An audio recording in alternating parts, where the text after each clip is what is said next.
Assalamualaikum sa inyong lahat. Alam niyo ba ngayon, ang ating kapaligiran ay hindi na maunlad o hindi na balanse? Paano kaya natin maabalanse o mapanatiling balance ang ating kapaligiran? Yan po ang ating pag-aaralan o ipapaliwanag ko sa inyo ang aking konting kaalaman tungkol dito. Ako po si Sandra Pihara, ang mag-uulat ngayon tungkol sa Environment and Sustainable Development. So, ang environment and its sustainable development, yung kapaligiran natin at para mapanatili nating maunlad ang ating kalikasan. So, yun po, tulad dito sa book na mayroong maintain the balance of nature. Paano natin mapamanatiling balanse ang ating kalikasan? Kung kayong tatanungin, paano pa ninyo mapanatiling balanse ang kapaligiran ninyo? So, meron ako mga step para mapanatili nating balanse. Una-una, ang pag-iwas sa pagtatapon ng basura sa paligid tulad ng kagubatan at tabing dagat. Nang dahil sa basura, maaaring makaapekto ang ating kagubatan. Ang pagkasira ng kagubatan ito ay makaapekto sa mga naninirahan doon tulad ng mga hayop at mga iba pa. Sa dagat naman, ang basura ay maaaring makaapekto sa mga isda tulad ng wala na silang makain dahil puno na dumi ang kanilang mga coral reef o ang kanilang pagkain. At ang ikalawa, ang pag-iwas sa paggamit ng plastic. Maaari tayo gumamit ng 5 R's. Una, ang mag-recycle, reduce, at iba pa. So, sa paggamit ng 5 R's, maaari natin mapanatili balanse ang ating kapaligiran. Tulad ng ganyan, halimbawa dito, wala akong mapakita sa inyong larawan, hindi halimbawa na lang. Tulad dito, recycle. Maaari natin gumagawa ng plastic gamit ang mga o magawa ng flower gamit ang mga plastic. Tulad dito. Ito ay isang uri ng recycle para mapanatili nating balanse ang ating kalikasan. Ang katlo, ang pagputol ng puno. Iwasan natin ang pagputol ng puno sa kagubatan dahil ito ang tirahan ng mga hayop. Kung wala ang hayop o wala ang kanilang tirahan, maaari sabihin natin hindi na balanse. Dahil, wala nang tirahan ng mga hayop. So, maaari sila malito kung saan na sila titira.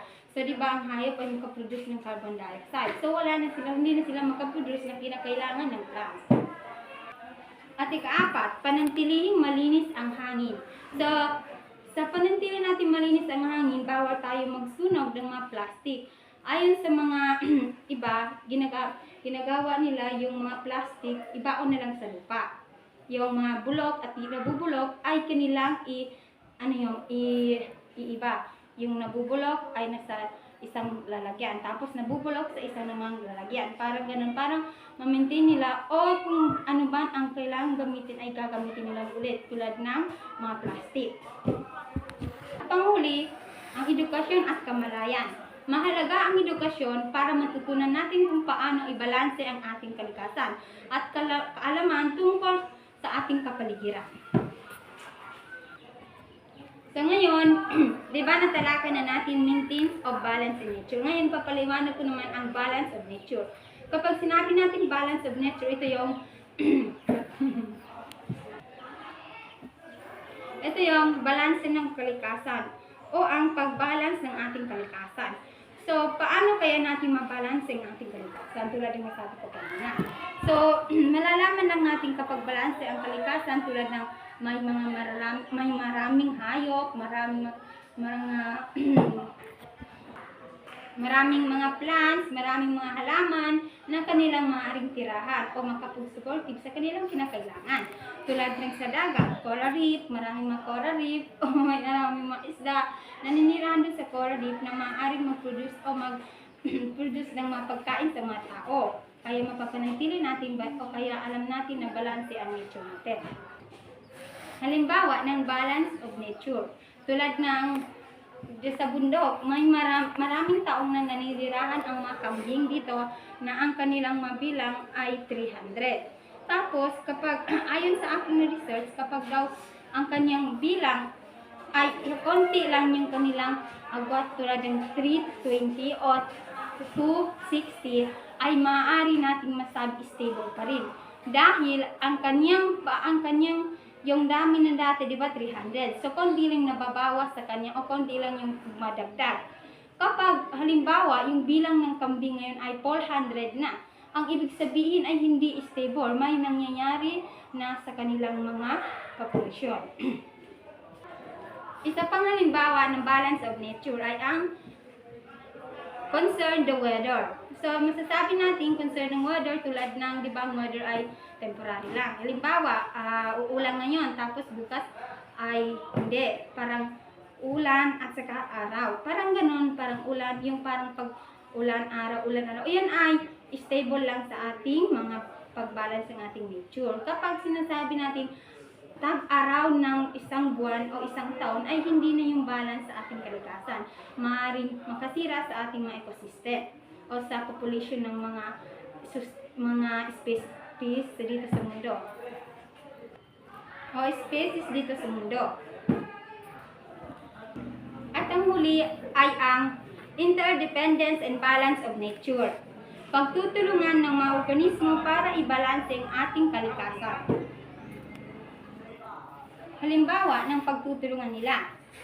Umaasa ang maliliit na halaman sa tubig at tupa. Halimbawa, kung itatanim mo ang halaman. Kung hindi siya yung madidiligan o malalagyan ng tubig, ibig sabihin hindi siya tutubo. Kapag wala naman lupa, hindi tutubo rin naman ang dili, yung buto ng mga halaman. Parang ganun yung interdependence nila. Parang magtutulungan sila para mabuhay ang isa at para mabalanse naman ang kanilang mga ecosystem. Isa pang halimbawa ng interdependence balance of nature ay ang mga halaman sa kagubatan na nagbibigay ng oxygen sa mga hayop. Tapos yung mga hayop ay nagbibigay ng carbon dioxide sa mga halaman. Parang nagko-connect sila, parang nagtutulungan sa isa't isa. Ang pagtutulungan ng mga species o mga population o mga tulad ng hayop o plant, tao, ito ay resulta ng balance of nature dito sa ating.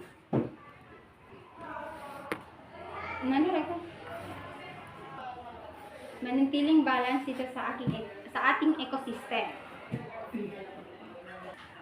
So ang ecosystem, ito yung paglugar o yung pagtitirahan ng mga habitat dito sa mundo. Tulad ng gubatan at saka coral reef. So, yun ang aking iuulat. Yun ang aking nauulat ngayon. So, di ba natalakay natin tungkol sa pag-maintain ng balance of nature. Panantiling balanse ang kalikasan. So, sa pamagitan ng mga proseso na sabi ko kanina, ay maaari nating masasabi na stable ang ecosystem natin, ang population ng tao. Ngunit sa panahon ngayon, ang ating mundo ay hindi stable o ang ating mga ecosystem ay hindi stable. Bakit kaya? Nang dahil sa mga mainit na araw, di ba, nasabi ko kanina, hindi siya balance di ba, ang balance of nature ay considering the weather. So, ngayon sa panahon ng mainit na talaga, wala nang tag-ulan, wala nang mga yung taglamig, kaya masasabi natin makakasira sa ecosystem. Nakita natin mo sa kagubatan. Halos wala nang mga parte o yung elements ng mga plants, parang hindi na sila marami. Nakikita niyo naman, di ba ito? Namamatay na yung mga dahon, halos. Di ba nakikita niyo naman ito? Parang wala na siyang kamalay-malay, wala na siyang kabuhay-buhay dahil sa init na ngayon. Kaya hindi na talaga balanse ang ating mga ecosystem.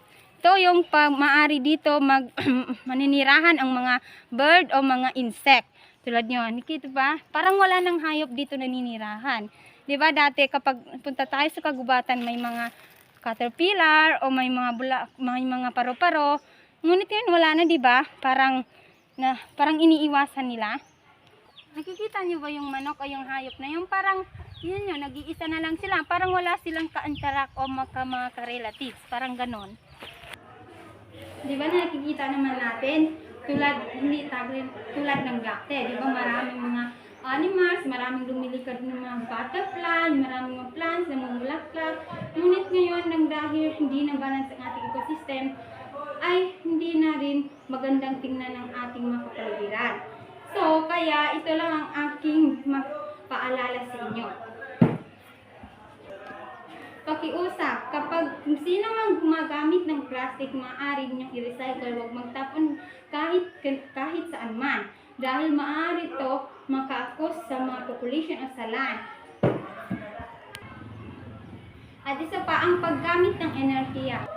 Ang paggamit ng enerhiya, tulad ng, di ba, ayon natalakay nating mga nakaraang topic, di ba, tungkol sa climate. So, sa fossil fuel,